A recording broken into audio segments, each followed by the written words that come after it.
Hoy vamos a hablar acerca de ser discípulos de Jesús. ¿Qué es un verdadero discípulo? Y eso es lo que Jesús dice sobre el discipulado. En Lucas capítulo 14 lo podemos ver en el versículo 25. Dice así: grandes multitudes seguían a Jesús. Él se volvió y les dijo: si alguno viene a mí y no sacrifica el amor a su padre, a su madre, a su esposa, a sus hijos, a sus hermanos, a sus hermanas y aún a su propia vida, no puede ser mi discípulo. Y el que no carga su cruz y me sigue, no puede ser mi discípulo. Hay una versión en Reina Valera que dice así: si alguno viene a mí y no aborrece a su padre. Usa la palabra aborrecer en esta otra versión. Versículo 28 dice: supongamos que alguno de ustedes quiere construir una torre. ¿Acaso no se sienta primero a calcular el costo para ver si tiene suficiente dinero para terminarla? Si echa los cimientos y no puede terminarla, todos los que la vean comenzarán a burlarse de él y dirán: este hombre ya no pudo terminar lo que comenzó a construir. Versículo 31. Supongamos que un rey está a punto de ir a la guerra contra otro rey. ¿Acaso no se sienta primero a calcular si con 10,000 hombres puede enfrentarse al que viene contra él con 20,000? Si no puede, enviará una delegación mientras el otro está todavía lejos para pedir condiciones de paz. De la misma manera, cualquiera de ustedes que no renuncie a todos sus bienes no puede ser mi discípulo. Versículo 34. La sal es buena, pero si se vuelve insípida, ¿cómo recuperará el sabor? No sirve ni para la tierra ni para el abono, hay que tirarla afuera. El que tenga oídos para oír, que oiga. Esto de aquí que acabamos de leer no es el evangelio feliz de Dios. Esto es lo que llamamos discipulado, del cual no hay plan B. Eso es un asunto serio de lo que es el concepto de discipulado, porque gran parte de nuestro cristianismo en ese momento está un poco sin valor en ese sentido y anémico. Entonces, en este pasaje, lo primero que dice es: si alguien viene a mí y no aborrece a su propio padre y madre, esposa, hijos, madre, hermanas, incluso su propia vida, él no puede ser mi discípulo. Así que si quieren decirlo de esta manera, este pasaje habla de las 3 P que pueden afectar al discipulado. Y es la primacía de la familia, la primacía de las relaciones y la primacía de uno mismo. Esas 3 situaciones influyen muchísimo en el camino donde se llega a colocar delante o sobre Jesús, desplazándolo a él en diversas circunstancias. Ahora bien, esta palabra odio en esta otra versión, o en otras versiones también lo dice, ha traído mucha atención a través de los años, inclusive confusión. Jesús no es un odiador, no lo vamos a llamar ahora fobia familiar, pero lo que realmente está diciendo es que no puedes tener una relación que tenga prioridad sobre él, y esto incluye a nuestros propios hijos, familia, esposos, amigos, nosotros mismos. Inclusive hay una ilustración que Ken da de una liberación que le estaba haciendo bien complicada, donde la muchacha había recibido consejería a través de un ministerio súper grande y conocido, y resulta que ese ministerio le dijo que no había problema comer comida sacrificada a un ídolo porque estaba preservando, a la familia. Ahora bien, esto es diametralmente opuesto a la enseñanza de las Escrituras, en lo que se refiere a comer carne como alimento sacrificado a un ídolo, que se encuentra en 1 Corintios, versículo 10, o más que todo en el versículo 20. Pero en realidad todo el capítulo trata de esto, y lo podemos leer en el versículo 18. Consideran al pueblo de Israel como tal, no entran en comunión con el altar de los que comen de lo sacrificado. ¿Qué quiero decir con esta comparación? Que el sacrificio que los gentiles ofrecen a los ídolos sea algo, o que el ídolo mismo sea algo. Versículo 20. No, sino que cuando ellos ofrecen sacrificios, lo hacen para los demonios, no para Dios. Y no quiero que ustedes entren en comunión con los demonios. No pueden beber de la copa del Señor y también de la copa de los demonios. No pueden participar de la mesa del Señor y también de la mesa de los demonios. ¿O vamos a provocar celos al Señor? ¿Somos acaso más fuertes que Él? Entonces está 180 grados fuera de la base de las Escrituras, es decir, que no importa si puedes comerte la carne sacrificada a los ídolos con tal de caer en preservar a la familia, ¿verdad? Eso es como lo hemos hablado en otras ocasiones, es como mentir en representación de la familia para no crear un caos, o esto es como mentir en el trabajo para no perder el trabajo. Al final se vuelve como un cristianismo un poco conveniente, donde realmente no estamos haciendo el verdadero discípulo de Jesús en estos casos. Y obviamente los afectados somos nosotros. Empezamos a abrir puertas, y en este caso que esta muchacha estaba con bastante cantidad de demonios debido a las puertas que abrió con estas carnes sacrificadas a ídolos. Ahora, si queremos vivir un cristianismo así, pues no vale de nada. Tendríamos un cristianismo insípido, ¿verdad? Y al final es mejor tirarlo y vivir la vida que queremos, ¿verdad? ¿Para qué vamos a decir que somos cristianos si estamos viviendo una vida que no representa realmente el verdadero cristianismo? Así que nuestro padre, nuestra mamá, nosotros mismos no pueden estar ni delante ni sobre Jesús si verdaderamente somos sus discípulos. Con eso no digo que seamos irresponsables con la familia y que ya no vamos a invertir tiempo y que ya no vamos a estar con ellos. No, eso no es. Es un tema más de motivación de nuestro corazón. Que la familia no se convierta en nuestro ídolo y que compita con Jesús o que esté inclusive sobre Jesús. Si tenemos estas relaciones por delante, no podemos ser discípulos de Jesús. Este pasaje nos indica, el que no lleva su propia cruz y viene en pos de mí, no puede ser mi discípulo. Vivimos en días donde hay comodidad con los placeres generales de la vida. Entonces, ¿por qué explicar sobre el discipulado? Es probablemente la mayor necesidad actual. No necesitamos una nueva reforma apostólica, necesitamos discipulado. No necesitamos la próxima palabra profética, necesitamos discipulado. De hecho, la palabra discípulo en el origen griego es macetes y comúnmente se dice que significa aprendiz. Pero si busca la palabra, la mejor palabra es alumno. Y hay una distinción entre aprendiz y alumno. Un aprendiz solo adquiere conocimiento, pero puede que en realidad no lo use. Pero ¿qué es un alumno? Un alumno, en este caso, aplica a sí mismo a lo que se le está estudiando con el objetivo no solo de retenerlo, sino también de usarlo en algún momento. Esto es como manejar, ¿verdad? Que nosotros nunca dejamos de aprender a manejar, ni de forma ofensiva ni de manera defensiva. Si alguien va a interrumpir nuestro camino, tenemos que estar atentos y alertas. O inclusive con el famoso punto ciego, que viene hacia nosotros un carro y no nos damos cuenta, bueno, seguimos aprendiendo. Y esta es la vida del discípulo, es toda la vida aprendiendo. Esto no es un tema de 2, 3, 5 años, es un tema de toda la vida. Es una búsqueda continua. En el Nuevo Testamento la palabra cristiano aparece solo 3 veces. La palabra creyente aparece 26 y la palabra discípulo aparece más de 250 veces. Ahora, la conclusión de esto debería ser bastante obvia, pero en caso de que no lo sea, vamos a dejar claro lo siguiente. Dios ve el cristianismo a través del lente del discipulado. Y para muchos de nosotros hay brechas. Puede que ni siquiera nos demos cuenta en nuestras vidas entre lo que Dios ve como discípulo y lo que estamos realmente viviendo. Los discípulos son seguidores comprometidos, ellos son estudiantes, son discípulos de Jesús, ambos practican las enseñanzas con sus propias vidas y las difunden por el mundo. También está este asunto de practicar las cosas de Dios. Pero el punto es que el discipulado siempre comienza en casa. El discipulado siempre comienza justo donde vivimos. Y quiero decir justo debajo de su propio techo. Justo debajo de mi propio techo. Si su discipulado no se puede practicar en el contexto de la familia, o si nuestro discipulado no se puede practicar en el contexto de nuestra familia o lo que nosotros tengamos como familia, en este momento Pablo lo dice de esta manera. ¿Has negado la fe? Eres peor que un incrédulo. Así que comencemos en casa y luego continuemos tal vez en la propia iglesia. O en este caso que estamos llevando estos bloques, que tengamos claridad y comprensión. Estamos trabajando, estamos sirviendo, estamos totalmente consagrados y sirviéndole al Señor, rendidos a Él, a lo que Él quiere hacer a través de nosotros. Y esto implica obediencia total. Esto no es a nuestra conveniencia. Esto no es simplemente nuestros deseos humanos o nuestras emociones apasionadas. Esto es un tema de obediencia. Y debe incluir a nuestra comunidad también, no solamente nuestra familia, sino la iglesia y la comunidad nosotros estemos viviendo. John Wimber inclusive era famoso por decir, no hay nada mágico de un viaje de avión. Mucha gente dice, ya sabes, van a ir a China, Corea del Norte, y está bien, o sea, eso no está mal si el Señor los está llamando por medio del Espíritu, pero que se comience en casa. En Juan 14:15 dice, si ustedes me aman, obedecerán mis mandamientos. El amor del Maestro se muestra a través de la obediencia. Si pretendemos amar a Dios sin obedecer su palabra, al vivirlo en nuestras vidas, nuestro amor es en realidad una ficción. Lo que decimos que es discipulado no es realmente discipulado. Entonces vamos a comenzar con la pregunta de ¿por qué? ¿Queremos ser discípulos? Hay una clara falta de salinidad, o sea, de sal, en la mayor parte de lo que pasa por el cristianismo de hoy.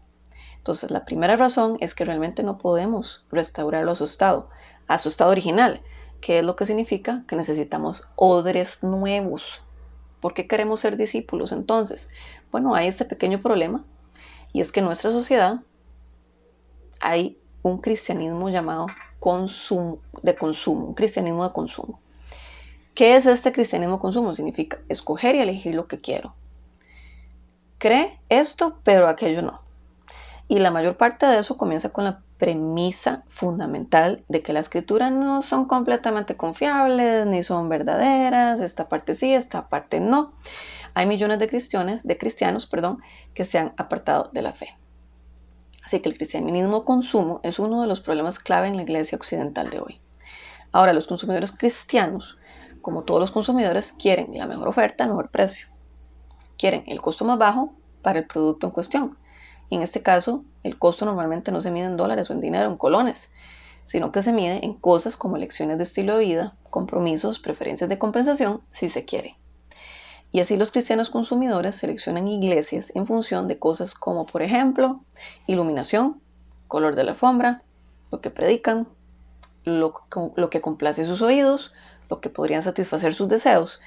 Y a menudo dejan buenas iglesias cuando las cosas se ponen incómodas o difíciles y encuentran iglesias que muestran menos requisitos.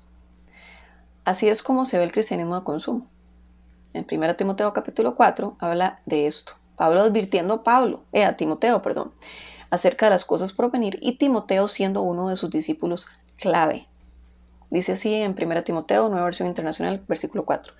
El Espíritu dice claramente que en los últimos tiempos algunos abandonarán la fe para seguir a inspiraciones engañosas y doctrinas diabólicas. Tal vez enseñanzas provienen de embusteros hipócritas que tienen la conciencia encallecida, prohíben el matrimonio, no permiten comer ciertos alimentos que Dios ha creado para los creyentes, conocedores de la verdad, los coman con acción de gracias. Todo lo que Dios ha creado es bueno y nada es despreciable si se recibe con acción de gracias, porque la palabra de Dios y la oración lo santifican. Si enseñas estas cosas a los hermanos, serás un buen servidor de Cristo Jesús, nutrido con las verdades de la fe y de la buena enseñanza que paso a paso has seguido. Rechaza las leyendas profanas y otros mitos semejantes. Más bien, ejercítate en la piedad, pues aunque el ejercicio físico trae algún provecho, la piedad es útil para todo, ya que incluye una promesa no solo para la vida presente, sino también para la venidera. Este mensaje es digno de crédito y merece ser aceptado por todos. En efecto, si trabajamos y nos esforzamos es porque hemos puesto nuestra esperanza en el Dios viviente, que es el Salvador de todos y especialmente de los que creen.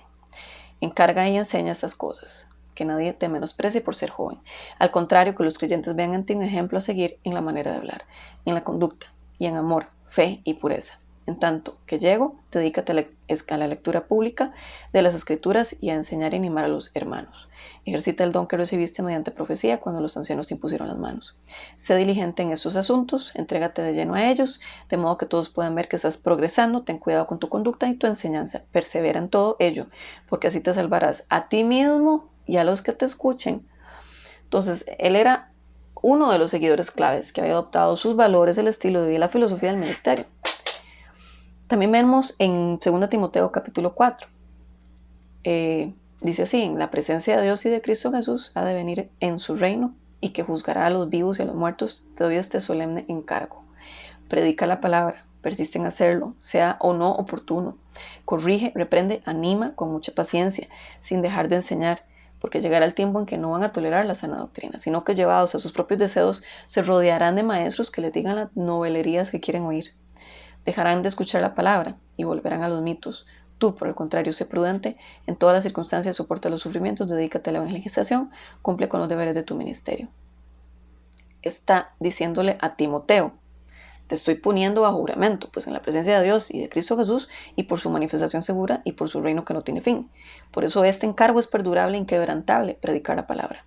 Esté preparado a tiempo, fuera de tiempo, ya sea que estés listo o no, ya sea que la gente lo reciba o no, ya sea que el evangelio esté floreciendo o no, predique la palabra. Y no se limite a predicar, reprenda, exhorte y llame a la gente para que se aparte de la insensatez, de la idiotez, de la maldad a la que han caído, con completa paciencia y enseñando así, mientras llamas a la gente de su locura. Hazlo con paciencia y con gracia. Porque viene el tiempo cuando personas no soportarán la sana enseñanza, sino que teniendo comezón de oír, acumularán para sí mismos maestros que satisfagan sus pasiones. Podríamos hablar de lo que están enseñando algunos profesores actualmente inclusive. Una vez salvo, siempre que naces de nuevo no puedes pecar. Adelante, practica la homosexualidad. Dios te hizo así, tienes necesidad física, Dios te entiende, y dejarán de escuchar la verdad y se desviarán hacia los mitos. En los días de Pablo tenían un verdadero problema con los mitos. De hecho, el mito con el que estaban luchando era algo llamado gnosticismo. Era una forma de cristianismo que en realidad no requería de un Jesús histórico. Pero mucho de lo que pasa por el cristianismo renovado, moderno, es gnosticismo. Son mitos que no se basan en la realidad histórica de la resurrección de Jesús y la enseñanza de las Escrituras. Y Pablo dice que habrá una gran apostasía. Timoteo, sé siempre sobrio y soporta el sufrimiento. Toma tu cruz. Tal como dijo el maestro en Lucas capítulo 14, soporta el sufrimiento y haz el trabajo de un evangelista. Entonces tenemos gente que está evangelizando, es incómodo, o tal vez no sabemos cómo. Tal vez necesitamos volver a las enseñanzas de la gente cómo ganar almas. Eso está bien. También es muy importante porque Pablo tenía un equipo apostólico con él, que tenía a Silas, quien era conocido como profeta. Él era apóstol. Timoteo funcionaba como evangelista. Pablo funcionaba como maestro. Así que ahora aquí está Timoteo, que tiene este cómodo púlpito y una gran iglesia en Éfeso con buenos ingresos. Han hecho su gran avance en la ciudad de Éfeso, han ganado cierta credibilidad y Pablo le dice a Timoteo, vuelve al trabajo siendo evangelista, cumple tu ministerio, eso es lo que eres. Entonces nosotros también estamos llamados a ser evangelistas, a salir a las calles. De hecho es parte de este bloque, poder salir a calles después de haber recibido cómo movernos en el don profético y en palabras de conocimiento y de esta forma poder salir con esos dos dones activados en nosotros para orar por otros o inclusive cómo orar por enfermos en la calle. Eso es algo que nosotros en este bloque incluimos. Y que en cuenta, ¿verdad? Que estando con John Wimber y escuchando el montón de personas que vinieron a Jesús a través de John, fueron más de 2,000 personas que llevó a Cristo John Wimber en el condado de Orange, California. Eso es uno de los grandes elementos que falta en la iglesia moderna. Tenemos cosas que llamamos avivamientos, pero son pocos los que nacen de nuevo. No estamos hablando de salir solo a calles. Estoy hablando de la interfaz diaria de nuestras vidas con las personas no creyentes, mediante el cual nos desarrollamos en el conjunto de habilidades para ganar personas a Cristo. Pero en algún momento solo tenemos que hacerlo. Estoy tratando de cuestionar si a veces nos adaptamos a un estilo de vida complaciente. No es la vida de un discípulo y lo llamamos lo suficientemente bueno y en realidad no lo es. Así que el cristianismo consumo nos lleva a ese lugar de mediocridad. Creo que Timoteo estaba siendo tentado con eso, de vivir allá en Éfeso, a orillas del Mediterráneo, con una buena vida. Los cristianos consumidores, como ya he dicho, buscan una buena oferta. A mejor precio, menor costo. Así que hagamos una comparación entre los discípulos y los cristianos consumidores, la diferencia entre ellos. Dice así, los cristianos consumidores dedican su tiempo a los deportes, al entretenimiento, a las vacaciones, solo asisten los domingos a la iglesia como un cheque en la agenda. De nuevo, yo que trabajo en deportes, esto no es sinónimo de que no vamos a ver un partido de fútbol o de algo. Es un tema de la cantidad de esfuerzo, inversión de tiempo, inversión de dinero que le damos a estas cosas sobre la inversión que hacemos y que damos en Jesús. Los discípulos dan tiempo al crecimiento espiritual personal, dan su tiempo al ministerio, son practicantes, son alumnos. Los consumidores cristianos quieren el sueño de la clase media para su estilo de vida. Mientras puedan conseguir eso, todo bien. Los discípulos quieren los sueños de Dios para cambiar el mundo. No abrazan sus propios sueños. Los cristianos consumidores buscan consuelo personal en oposición diametral a lo que Jesús dijo acerca de tomar tu cruz y cárgala. Los discípulos sacrifican la comodidad para ver vidas cambiadas por el poder de Dios. Los cristianos consumidores buscan la aceptación del mundo, normalmente envueltos en un lenguaje de sensatez y tolerancia. Los discípulos, siempre que sean fieles a las enseñanzas del maestro, aceptarán el rechazo del mundo, si llega. Como resultado, a veces son perseguidos con ese tipo de acciones. Son extremistas, son intolerantes, son alborotadores, no se ajustan a las costumbres y las culturas. Los cristianos consumidores viven para la alabanza de la gente. En la nomenclatura bíblica temen a los hombres, temor del hombre. Los discípulos viven para la alabanza de Dios, en otras palabras, temen a Dios más que los hombres. Los cristianos consumidores se sienten cómodos cuando se ajusta su presupuesto y pueden pagar $1 adicional o 1,000 colones más para tirar en las ofrendas. Los discípulos dan a Dios lo que son, abrazan el llamado a servirle y dan lo que tienen y lo que pueden y a veces hasta más. Y no pienses ni por un minuto que realmente puedes ser un discípulo sin que haya dinero de por medio. Es mucho más que dinero, pero ciertamente incluye dinero. Los cristianos consumidores se centran en sus deseos, sus necesidades y sus problemas. Los discípulos se alinean a los sueños de Dios. Los discípulos están enfocados en el corazón y la mente de Dios y buscan ser instrumentos para la resolución de problemas bajo la guía del Espíritu Santo y dirección bíblica. Ellos dan su vida por su amigo, por un amigo.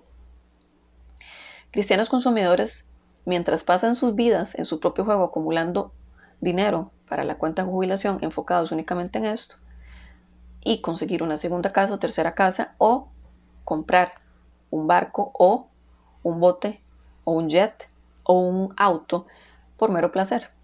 Los discípulos pasan sus vidas en el reino de Dios, lo construyen, lo alcanzan, buscan la realidad del reino, como dijo Jesús, que los hombres y mujeres violentos toman el reino violentamente o por fuerza. Jesús también dijo que es difícil para los ricos entrar en el reino de los cielos. No es que no puedan entrar, hay algo que sucede con la riqueza, y no solo con la riqueza, sino la comodidad que la riqueza da. Ser aceptados en los círculos sociales correctos en los que tanto trabajo tomó para entrar allí. Finalmente, no sé, un club de campo de golf al que querían pertenecer, o una membresía de algo súper importante donde se pagan $10,000 al mes, por dar un ejemplo, para ser miembros, y cuando ya están ahí, nadie quiere alejarse de todo eso. Y todas esas cosas se vuelven como grilletes, se vuelven restricciones. Y al final, esas personas son ineficaces para el reino de Dios. Por eso no entran, o sea, están totalmente distraídos de esto. No es que no puedan, es solo que no lo hacen. Y hay toda una escala de eso que desciende desde lo más alto hasta el nivel en el que la mayoría de nosotros vivimos en la vida cotidiana. Porque todas estas cosas están dando vuelta alrededor nuestro. Ahora, recordemos que esto no es un tema de dinero como tal. Yo no estoy diciendo que no planeemos un futuro, que no planeemos un fin, que no planeemos comprar casa, que no planeemos comprar carro, que no planeemos inclusive, si tenemos suficiente presupuesto, hacer apartamentos, ¿verdad? Yo que soy administradora, yo no estoy en contra de esto. Yo que estoy enseñando estas cosas y que escucho también a quien hablar de esas cosas, después de estar bajo una dependencia total del Señor, yo por lo menos en la escuela, viajando con Ken y haciendo cosas del reino, uno se da cuenta que esto no es sinónimo que no vamos a administrar las finanzas que Dios nos da para pensar bien. Sin embargo, si las finanzas me dominan a mí sobre el reino de Dios, es diferente. Y eso es lo que estoy tratando de decir. Cuando hay dinero de por medio, el rico se enfoca en el dinero. ¿Por qué? Porque tiene que administrarlo. Es muchísima responsabilidad, es muchísimo dinero invertido y está pensando en eso constantemente. Por eso cuesta entrar en este otro mundo del reino de Dios. ¿Cómo se ve esto en el mundo en que vives todos los días, en los que vivimos todos los días? Mateo 6:24 dice, ninguno puede servir a dos señores, porque o aborrecerá a uno o amar al otro, o se llegará a uno o menospreciará al otro. No pueden servir a Dios y a Mamón. Este es el problema, cuando el Dios del dinero está influenciándonos en una medida mayor o inclusive en cualquier medida superior a lo que Jesús está haciendo en nosotros. Para resumir, creo que a veces el ámbito de la economía, Mamón es un maestro cruel, a menudo con ambiciones profesionales, especialmente cuando sos joven o somos jóvenes, empezamos a pensar en la carrera, somos empresarios. Bueno, yo que tengo un negocio, es un enfoque increíble lo que hay que tener para levantar un negocio, y uno puede llegar solo a preocuparse de eso o a enfocarse en eso o a invertir las energías en eso, y compiten las energías y el enfoque de lo que Dios nos está llamando con su reino. Y mantener un negocio en marcha requiere tiempo, inversión de dinero, esfuerzo, energía, conocimiento, estudio, enfocarse en eso para poder hacerlo grande. Y todo lo demás se pone a un lado. Entonces queremos hacerlo bien en lo que estamos haciendo, sí, está bien, pero que sea agradable delante del Señor. Y queremos tener suficiente. Queremos ser responsables con lo que Dios nos ha dado, sí, pero que podamos ayudar a otros, que yo no voy a recibir más para solo yo, es también para ser instrumento de lo que Dios puede hacer a través mío con el dinero. Pero a veces la carrera, el trabajo, el negocio se convierte en un fin en sí mismo, en lugar de un medio para servir al Señor, para ponernos frente a personas a las que de otro modo no podríamos estar de frente, para crear riqueza que podemos usar para hacer avanzar el reino. Y allí hay una gran diferencia entre lo que sí hacemos por el dinero o para el Señor con el dinero como una herramienta. Ahí es donde se ve una gran diferencia. Lo que sí importa es si estás sirviendo como discípulo donde quiera que estés, sea que tenés un negocio, sea que sos dueño de empresa, sea que estás como empleado, sea que estás trabajando de manera bivocacional o simplemente dentro de un ministerio activo full. Lo más importante es que estemos sirviendo como discípulos. Podemos inclusive estar trabajando en una iglesia y no ser discípulos de Jesús. No tiene nada que ver una iglesia, un edificio de 4 paredes. Es el acto de que viene desde nuestro corazón en obedecer a los mandamientos del Maestro, en obedecer porque le amamos. Y ahí es donde el amor se demuestra como un acto de obediencia, no como un acto de ficción. Con eso podemos cerrar en comprender la diferencia entre cristianismo consumidor y discípulo de Jesús. Así que yo voy a orar para que Dios nos muestre de manera íntima a cada uno de nosotros qué áreas necesita ser pulida, qué áreas necesita ser sacudida, qué áreas tenemos ídolos que no hemos querido rendir, que hemos hecho asociación con ídolos sin darnos cuenta por formas que hemos sido enseñados o de formas de hacer cosas, ¿verdad? Y eso es lo que quiero orar, para que el Señor trabaje en nosotros y podamos darnos cuenta qué áreas necesitan ser trabajadas para generar eso nuevo en nosotros y poder dejar el ídolo que esté interviniendo en el área que Dios nos muestre. Padre, gracias por este espacio que nos das.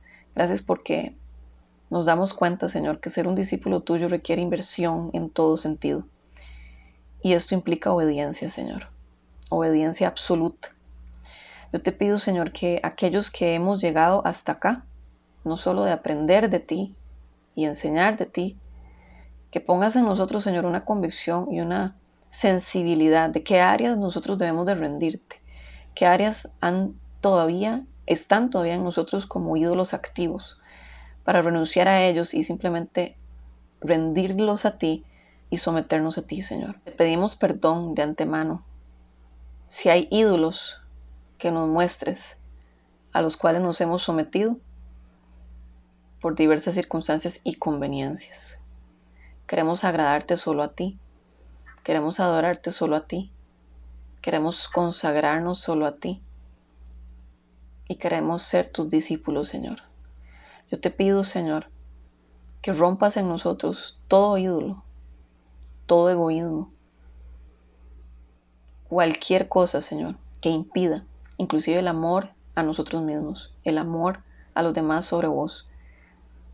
Que rompas en nosotros, Señor, todo lo que esté obstruyendo para lograr ser los verdaderos discípulos que tú mandas y que Jesús vino a indicar que seamos discípulos y que sean replicados. Todo eso te lo entrego, Señor, en el nombre de Jesús. Amén.